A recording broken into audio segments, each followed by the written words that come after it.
마가복음 14장 32절에서 42절 말씀입니다. 여러분 옆에 이제 성경책이 있으니까요. 성경책 펴놓고 같이 보시면 더 좋습니다. 우리 다 같이 있습니다. 그들이 겟세마네라 하는 곳에 이르매 예수께서 제자들에게 이르시되 내가 기도할 동안에 너희는 여기 앉아 있으라 하시고 베드로와 야고보와 요한을 데리고 가실새 심히 놀라시며 슬퍼하사 말씀하시되 내 마음이 심히 고민하여 죽게 되었으니 너희는 여기 머물러 껴 있으라 하시고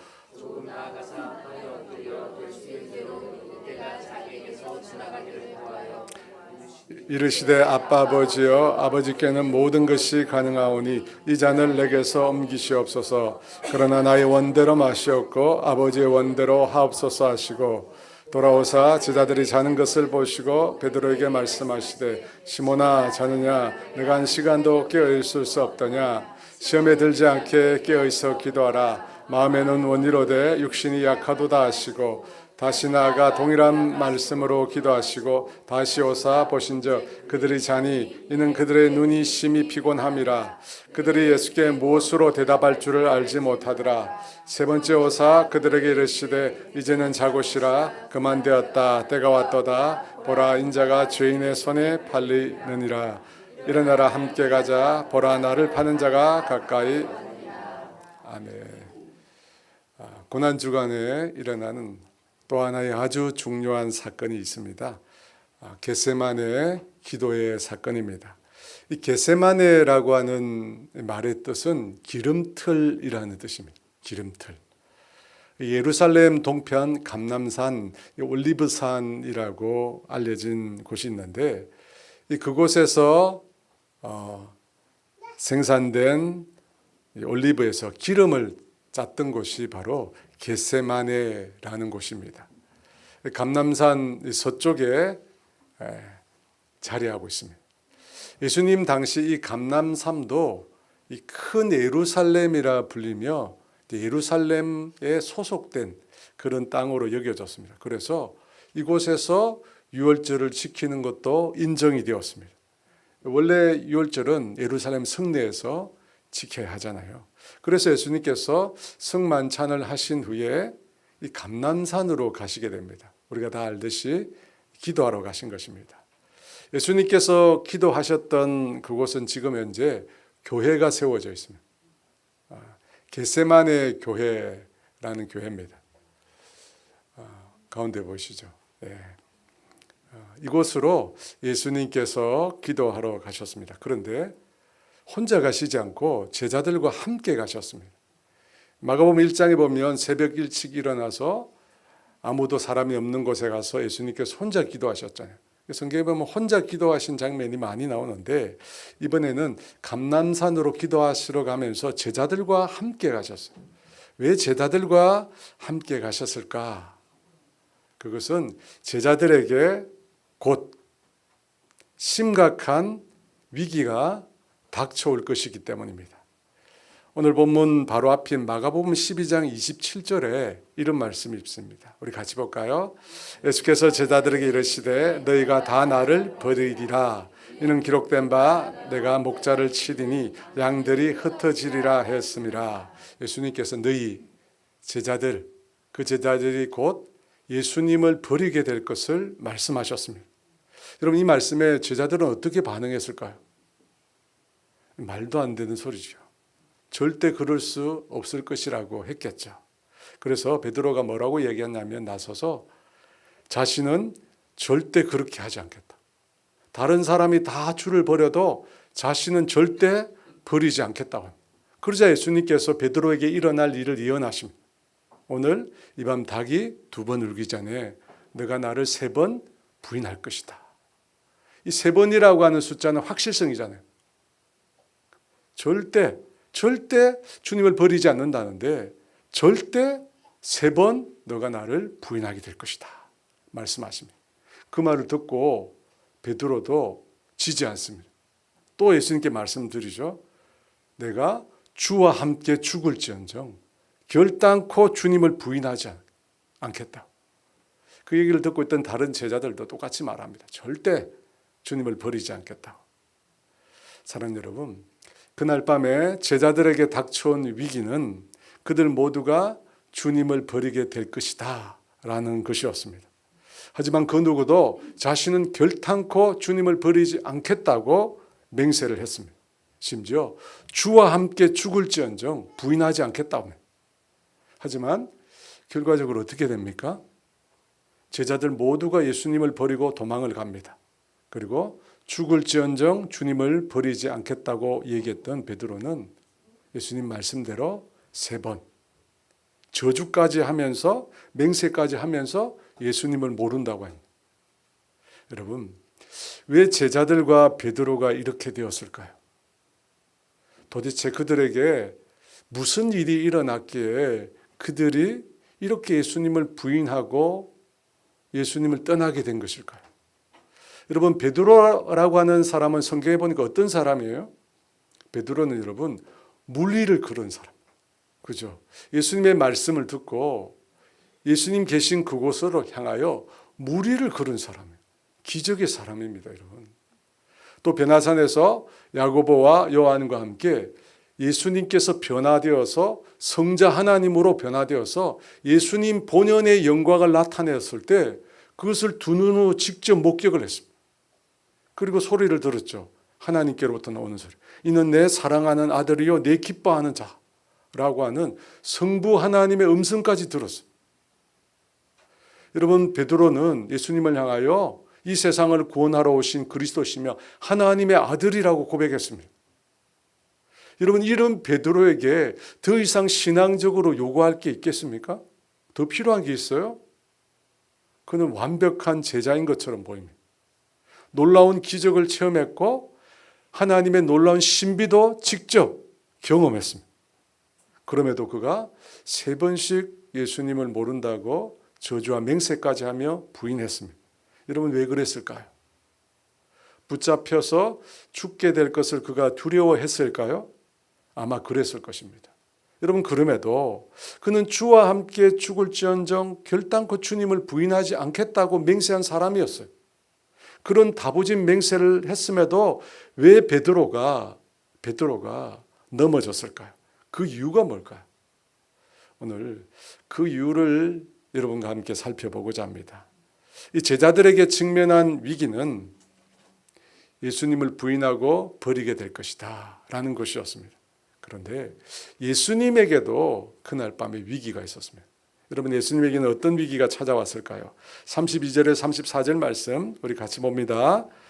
그들이 겟세마네라는 곳에 이르매 예수께서 제자들에게 이르시되 내가 기도할 동안에 너희는 여기 앉아 있으라 하시고 베드로와 야고보와 요한을 데리고 가실새 심히 놀라시며 슬퍼하사 말씀하시되 내 마음이 심히 고민하여 죽게 되었으니 너희는 여기 머물러 깨어 있으라 하시고, 예수님께서 겟세마네에 이르러서 다른 제자들에게 내가 기도할 동안 여기 있으라 라고 말씀하시며 3명의 제자만 데리고 가셨습니다.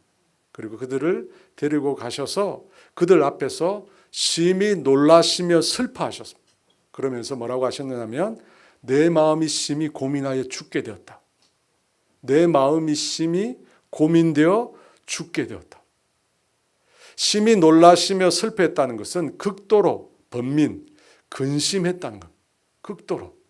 그러면서 죽게 되었다고, 죽을 만큼 고통스럽다고 예수님께서 말씀하십니다. 여러분은 어떤지 잘 모르겠는데요, 저는 이 죽는다는 말을 참 싫어합니다. 죽는다. 배고파 죽겠다, 배불러 죽겠다, 힘들어 죽겠다, 좋아 죽겠다, 미워 죽겠다. 또 뭐 있죠? 예뻐 죽겠다. 예뻐 죽겠다. 하여튼 저는 죽는다는 말을 싫어합니다. 근데 예수님이 죽고 싶다. 여러분, 예수님이 죽고 싶대요. 뭐 때문에 예수님께서 이런 말씀을 하셨을까요? 내 마음이 심히 고민하여 죽게 되었다라고 할 때 이 고민이라고 하는 말이 있잖아요. 이 고민이라는 말이 무슨 뜻이냐면 갈피를 잡지 못하겠다. 어떻게 해야 될지 갈피를 잡지 못하겠답니다. 예수님이. 그러니까 뭔가 아주 당혹스러운 일이 예수님께 생긴 겁니다. 그것 때문에 예수님의 마음이 어쩔 줄 몰라서 너무나 고통스럽다. 어느 정도까지? 죽음에 이를 정도로 고통스럽다. 여러분, 그 당혹스러운 일이 뭘까요? 예수님을 이토록 힘들게 만든 일이 무엇일까요? 무엇 때문에 그러시는 걸까요? 아까 우리 목사님 말씀 나누셨죠. 뭐 때문에 그러셨을까? 예수님 앞에 놓여 있는 이 죽음 때문일까요? 십자가 때문일까요? 가장 흉악한 죄인에게 가하는 가장 인류 역사상 참혹한 형벌인 이 십자가를 지는 것 때문에 예수님이 이토록 힘들어 하신 것일까요? 예수님께서 하신 이 기도의 내용에 보면 예수님이 뭐 때문에 힘들어했는지 힌트가 나옵니다. 36절 말씀 우리 같이 읽어볼까요? 이르시되 아빠 아버지여 아버지께는 모든 것이 가능하오니 이 잔을 내게서 옮기시옵소서. 그러나 나의 원대로 마시옵고 아버지의 원대로. 여러분, 이 기도의 내용을 보면 우리 눈에 들어오는 단어가 있습니다. 뭐죠? 이 잔이란 단어. 이 잔. 아버지께서는 모든 게 가능한데 그러면 이 잔을 내게서 옮기시옵소서. 이 잔을 옮겨달라는 거예요. 그럼 이 잔이 도대체 뭐예요? 무엇이기에 이 잔을 옮겨달라는 것일까요? 여러분, 이 잔은 죄인을 향한 하나님의 진노의 잔을 말합니다. 축복의 잔이 아니라, 축배의 잔이 아니라 죄인을 향한 하나님의 진노의 잔이에요. 이사야 51장 22절의 말씀에 나오는데요. 우리 같이 볼까요? 내 주 여호와 그의 백성의 억울함을 풀어주시는 내 하나님이 이같이 말씀하시되 보라 내가 비틀거름지게 하는 잔 곧 나의 분노의 큰 잔을 내 손에서 거두어 내가 다시 못하게 하고 나의 분노의 큰 잔이래. 여러분, 이 잔은 죄악을 심판하시는 하나님의 진노를 뜻합니다. 사랑하는 여러분, 성만찬에서 우리가 보았듯이 예수님께서는 죄인을 대신해서 죄인이 받아야 될 형벌을 대신 받으시려고 합니다. 죄인의 형벌을. 곧 하나님의 진노의 잔을 예수님이 받으시려고 하시는 것입니다. 인간을 대신해서. 죄인인 인간을 대신해서 하나님께로부터 진노의 잔을 주님이 받으시려는 겁니다. 그런데 여러분, 이 죄라고 하는 것은 어떤 특성이 있냐면 하나님으로부터 우리를 단절시킵니다. 여러분, 죄가 뭐냐? 죄는 하나님과 우리 사이를 단절시켜요. 이 죄의 결과가 죽음이잖아요. 죽음이란 뜻이 뭐냐면 단절시킨다는 뜻입니다. 여러분, 그 단절 때문에 예수님께서 그토록 지금 고민하시고 슬퍼하시며 내 마음이 죽게 되었다는 것입니다. 단지 죽음이 무서워서가 아니에요. 죽음이 두려워서가 아니에요. 예수님께서 죄인의 죄를 대신 지시기 위해서는 죄인이 되셔야 합니다. 여러분, 예수님께서 죄인의 죄를 대신 짐으로 죄인이 되신 거예요. 여러분, 죄인이 되시면 그 순간 어떻게 되죠? 하나님께로부터 단절이 돼요. 하나님의 사랑으로부터 끊어지게 돼요. 죄인이 되시니까 하나님께로부터 끊어지고 하나님께로부터 버려지게 된 거예요. 이 잔을 내게서 지나가게 해달라는 이 말씀과 같은 맥락이 십자가에서 예수님께서 외치신 말씀이에요. 우리 같이 볼까요? 엘리 엘리 라마 사박다니 나의 하나님 어찌하여 나를 버리시나이까. 예수님께서 하나님을 향하여 나를 어떻게 버리시냐고요. 여러분, 왜 예수님이 이런 말씀을 하십니까? 십자가에 매어 달려있는 그 순간에 예수님은 하나님의 아들로 달려있는 게 아니에요. 주님께서 십자가에 매어 달려있는 그 순간에는 죄인으로 달리신 거예요. 죄인을 대신해서 주님이 십자가를 지셨잖아요. 그래서 십자가 상에서는 지금 죄인으로 하나님의 진노를 받고 계신 거예요. 그래서 나를 버리시냐고 그렇게 비명을 지르신 것입니다. 여러분, 이것이 예수님을 극도의 고통으로 내몬 것입니다.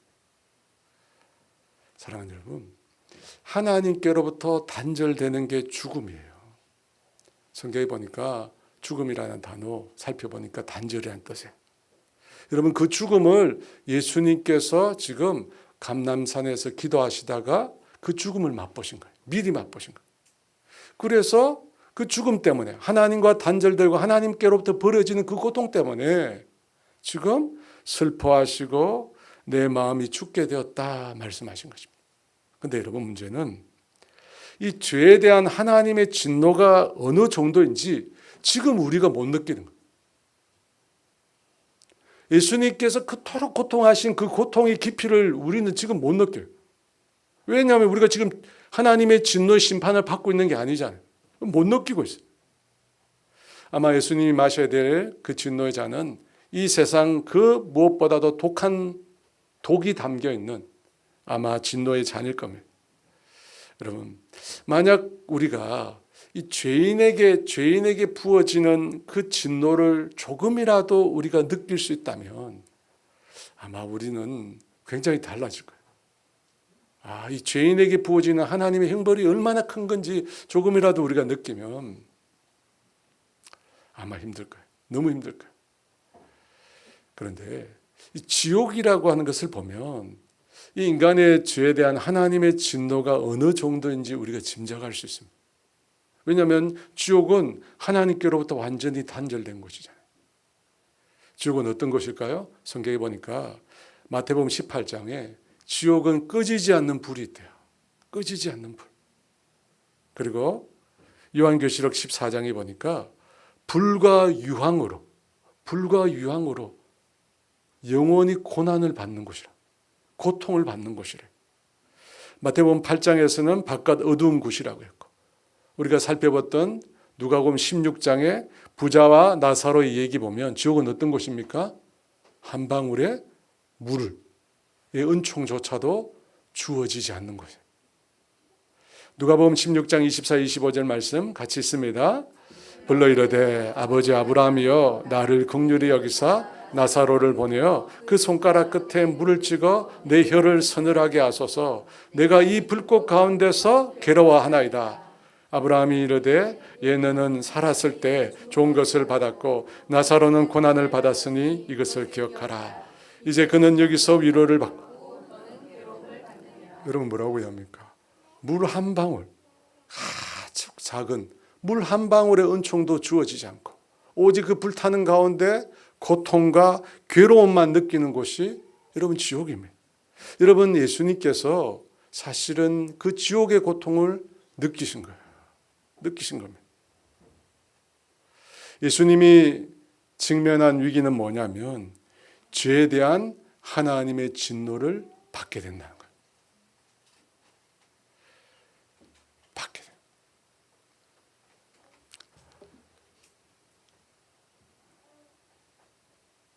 제자들은 예수님을 버리게 될 것이다 라고 하는 위기에 직면했고, 예수님은 죄인으로 하나님의 진노를 받게 될 그런 위기에 직면했습니다. 종류는 좀 다르지만요, 동일한 위기를 맞닥뜨리고 있습니다. 여러분, 그 위기의 순간에 예수님은 어떻게 대처하셨습니까? 기도로 그 문제를 대처하셨어요. 35절 36절 말씀 같이 읽어볼까요? 조금 나아가사 땅에 엎드려 될 수 있는 대로 이때가 자기에게서 지나가기를 구하여 이르시되 아빠 아버지여 아버지께는 모든 것이 가능하오니 이 잔을 내게서 옮기시옵소서. 그러나 예수님께서도 이때 고난의 때를 지나가게 해달라고 구합니다. 이 잔 죄인으로서 하나님의 진노를 받는 것을 원치 않는다고 하셨습니다. 여러분, 많은 사람들이 예수님이 인간이시라고 하는 사실을 자주 망각합니다. 예수님은 하나님이시니까 예수님은 죄인이 당하는 이 고난도 감내하실 수 있을 거야. 하나님이시니까 예수님은 어렵지 않게 이 시험을 이길 수 있을 것이야. 여러분, 이렇게 생각합니다. 만약 그 말이 맞다면 예수님이 이런 기도를 들으시겠어요? 이 잔을 내게서 지나가게 해달라고, 이 때를 모면하게 해달라고. 예수님이 안절부절하셨잖아요. 심히 고민하여 죽게 되었어요. 만약에 하나님이시라면 이렇게 예수님이 반응하셨을까요? 절대 그렇지 않죠. 여러분, 예수님께서 고난당하고 십자가에 못 박히신 것은 예수님께서 인간으로 당하신 거예요. 여러분, 인간으로서 당하신 고난이에요. 고통을 모르는 상태에서 당한 게 아니에요, 여러분. 인간의 몸으로 우리와 똑같이 주님께서 고난을 당하고 십자가의 고통을 겪으신 겁니다. 그래서 여러분, 예수님께서 어쩔 줄 몰랐던 거예요. 어떻게 해야 될지 안절부절 못하며 심히 고민하여 죽게 되었다고. 인간으로 그 고통을 당하신 겁니다. 그래서 예수님은 우리가 받은 고통과 다를 거야, 그렇게 생각하시면 안 됩니다. 근데 그런 상황 가운데서 예수님이 어떻게 기도하셨습니까? 마지막에 그러나 내 원대로 마시고 아버지의 원대로, 나의 원대로 마시고 아버지의 원대로 되기를 원합니다. 여러분, 지금 예수님은 자신을 부인하는 기도를 드려요. 내가 원하는 대로 마시고 하나님이 원하시는 대로, 그 고통 가운데도 자신을 부인하는 기도를 들으십니다. 예수님께서 이 자기를 부인하는 기도를 들으셨다라고 하는 것은 예수님의 기도의 자세에서도 알 수 있습니다. 35절 상반부에 이런 말씀이 있습니다. 조금 나아가 땅에 엎드려. 여러분, 땅에 엎드렸대요. 통상적으로 유대인들은 기도할 때 서서 합니다. 서서 손을 들고 이렇게 기도해요. 모세가 그렇게 기도했잖아요. 손을 들고 이렇게 기도합니다. 그런데 예수님은 땅에 엎드려서 기도하고 있습니다. 땅에 엎드려 기도하는 건 뭘 뜻할까요? 여러분, 언제 땅에 엎드립니까? 복종할 때. 그죠? 복종할 때. 지금 예수님은 하나님 앞에 절대 복종하겠다는 자세로 엎드린 겁니다. 복종, 자기 부인, 이것을 통해서, 이 기도를 통해서 예수님은 하나님의 뜻에 순종하게 됩니다. 여러분, 이 기도가 너무 중요해요. 하나님의 뜻에 완전히 자신을 내어 맡기고 복종하는 기도. 여러분, 이 기도가 예수님으로 하여금 그 시험을 이겨나가게 하신 거예요. 사랑하는 여러분, 기도는 내 뜻을 이루는 게 아닙니다. 내 뜻을 이루는 게 아니에요. 여러분, 기도의 시작은, 우리가 참 기도를 배우기 시작할 때 그 기도의 시작은 우리의 욕망을 하나님께 구하는 것에 시작합니다. 여러분, 우리가 처음 기도할 때 다 그렇게 시작하잖아요. 내 마음의 소원, 내가 바라는 것, 내가 원하는 것, 내가 되고 싶은 것. 여러분, 이것을 우리가 간구하면서 기도를 시작해요. 예수님도 그렇게 하시잖아요. 이 잔을 지나가게 해달라고. 그것에서 시작하지만 여러분, 기도의 본질은 그게 아니고 하나님의 뜻이 이루어지는 거예요. 내 뜻이 아니라 기도는 하나님의 뜻이 이루어지는 거예요. 그래서 예수님께서 우리에게 기도를 가르쳐 주셨잖아요. 주기도에 뭐라고 되어 있어요? 아침마다 우리가 외우잖아요. 뜻이 하늘에서 이루어진 것처럼 땅에서 이루어진. 여러분, 이게 기도예요. 이게 주님이 원하시는 거예요. 여러분, 이 기도는 철저히 하나님 중심의 기도예요. 내가 원하는 대로 하는 게 아니라 하나님의 뜻하신 것이 이 땅에 이루어지게 해주세요. 여러분, 이것이 기도의 본질이에요. 그러면 그렇게 하나님 중심적인 기도, 내 뜻이 아니라 하나님의 뜻이 이루어지는 기도라면 굳이 기도할 필요가 있을까요? 우리가 왜 기도해요? 하나님, 내 뜻 이루어 달라고 기도하는데 하나님의 뜻이 이루어지게 해달라면 왜 우리가 굳이 기도할 필요가 있느냐 하는 겁니다. 그런데 우리가 그렇게 기도하기를 주님이 원하십니다. 왜냐하면 기도를 통해서 우리도 예수님처럼 자기를 부인하고 하나님의 뜻을 따르도록 하시기 위해서. 이런 이 말이 중요합니다. 그죠? 왜 하나님의 뜻을 이루는 것이 기도인데 왜 그런 기도를 우리로 하게 하는가? 우리 자신을 부인하고 예수님처럼 우리도 더 이상 자신의 뜻을 구하지 않고 하나님의 뜻을 구하는 사람으로 변화시키기 위해서 우리에게 그 기도를 요구하시는 거예요. 사랑하는 여러분, 기도의 목적이 두 가지예요. 하나는 응답을 받기 위해서입니다. 응답을 받기 위해서예요.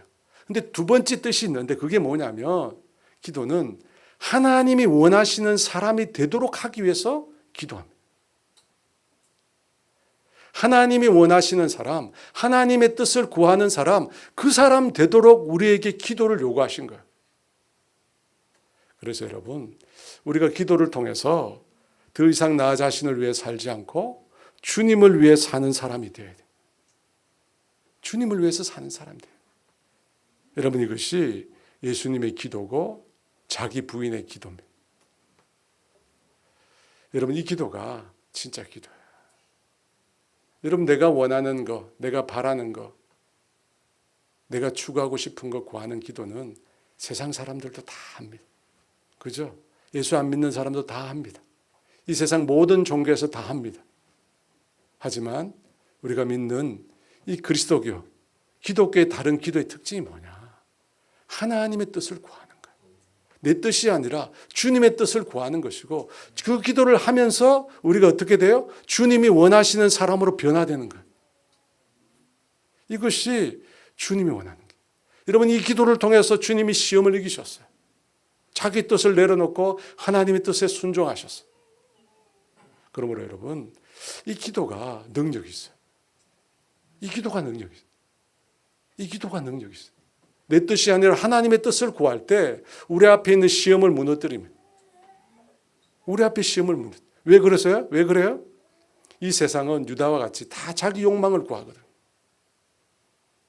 그런데 이 기도를 통해서요, 그 욕망으로 가득한 세상을 우리가 이겨나가는 거예요. 이 기도를 통해서. 이 세상이 원하는 대로 살지 않고 주님이 원하는 대로 어떻게 사느냐? 주님의 뜻을 구하는 이 기도를 통해서 우리가 주님의 뜻대로 살 수 있는 겁니다. 그래서 여러분, 저와 여러분은 이 기도에 익숙해져요. 하나님의 뜻을 구하고, 주님 내 뜻을 내려놓습니다. 주님 내가 바라는 걸 내려놓습니다. 주님의 뜻을 구하기를 원합니다. 주님 말씀하여 주시고 당신이 원하는 대로 살게 해달라고. 오늘 이 기도를 통해서요, 여러분 앞에 있는 시험을 이겨나가시기를 주의 이름으로 축원합니다. 오늘 두 번째 말씀인데요, 37, 38절 말씀 우리 같이 있습니다. 돌아오사 제자들이 자는 것을 보시고 베드로에게 말씀하시되 시몬아 자느냐? 내가 한 시간도 깨어 있을 수 없더냐? 시험에 들지 않게 깨어 있어 기도하라. 마음에는 온이로되 육신이 약하도다 하시고, 예수님께서 기도를 들으시고 제자들에게 왔습니다. 근데 제자들이 잠들어 있었어요. 그때 예수님께서 베드로에게 내가 한 시간도 깨어 있을 수 없느냐? 시험에 들지 않게 깨어 기도하라 말씀하셨습니다. 제가 주일에도 말씀드렸지만 의도적으로 베드로에게 말씀하셨어요. 왜 베드로죠? 베드로가 예수님을 3번 부인하기 때문입니다. 베드로는 모든 사람이 주를 버릴지라도 자신은 결코 버리지 않겠다고 했습니다. 주와 함께 죽을지언정. 하지만 결국 베드로가 예수님을 부인했습니다. 여러분, 왜 그렇게 되었죠? 왜 베드로가 시험에 빠졌습니까? 예수님의 말씀에 해답이 있어요. 왜 그렇습니까? 시험에 들지 않게 깨어 기도하라. 시험에 들지 않게 깨어 기도하라. 그런데 베드로가 어떻게 해요? 깨어 기도하지 못하고 그만 잠이 들었습니다. 여러분, 깨어 이 말은 잠을 안 잔다는 뜻입니다. 영적으로는 깨어 있다는 것입니다. 영적으로 깨어 있다. 시험에 들지 않게 깨어 있으라. 다른 말로 영적으로 깨어 있을 수 있도록 기도하라는 겁니다. 기도하라는 거예요. 여러분, 제자들이 모두 예수님을 절대 부인하지 않겠다고 호언장담을 했어요. 그런데 어떻게 됩니까? 다 부인하고 도망쳤습니다. 왜 그렇게 되었습니까? 기도하지 않았기 때문에. 여러분, 기도하지 않으면서 내가 신앙인답게 산다? 기도하지 않으면서 내가 이 세상의 시험을 이긴다? 내가 기도하지 않으면서 내가 예수 믿는 사람처럼 산다? 여러분, 그 생각은 만용입니다. 만용이에요. 성경이 말씀하시잖아요. 여러분, 기도하지 않으면 아무리 성경을 많이 아는 성경의 박사라고 할지라도 여러분 넘어집니다. 여러분, 기도하지 않으면 믿음의 3대, 4대, 5대, 6대 아무리 선조로부터 큰 믿음의 유산을 받아도 여러분 넘어져요. 기도하지 않으면요. 기도하지 않으면 절대 예수님을 따를 수 없습니다. 왜? 우리가 연약하기 때문에. 말씀하셨잖아요. 육신이 약하고 우리의 마음과 생각이 약하기 때문에. 그래서 여러분, 기도해야 돼요. 기도로 우리가 영적으로 무장돼요. 이렇게 무장되지 않으면 흔들려요. 우리의 마음이 요동쳐요. 여러분, 그렇지 않나요? 하루에도 수없이 여러분의 마음이 요동치지 않나요? 이리 갔다가 저리 갔다가 고기 앞 갔다가 저기 앞 갔다가 위로 갔다가 아래로 갔다가 끊임없이 요동치지 않나요? 예수님께서 가르친 기도에도 시험에 들지 않게 깨어 기도하라고 했습니다. 그걸 보면 늘 우리는 시험에 들 수 있습니다. 미혹에 들 수 있어요. 마귀가 여러분 가만두지 않습니다. 여러분 그것으로부터 우리를 지킬 수 있는 힘은 뭐라고요? 기도하는 거예요. 기도하는 거예요. 예수님도 기도하셨어요. 여러분 예수님 어떻게 기도하셨어요? 새벽에 기도하셨어요. 때를 따라 기도하셨어요. 밤이 새도록 기도하셨어요. 습관을 따라 기도하셨어요. 예수님이 기도할 필요 있습니까? 없습니까? 기도할 필요 없습니다. 그럼에도 불구하고 계속 기도하셨어요. 기도하셨기 때문에 예수님이 시험을 이기셨어요. 마귀의 시험을 받을 때 예수님이 40일이나 금식하며 기도하셨어요.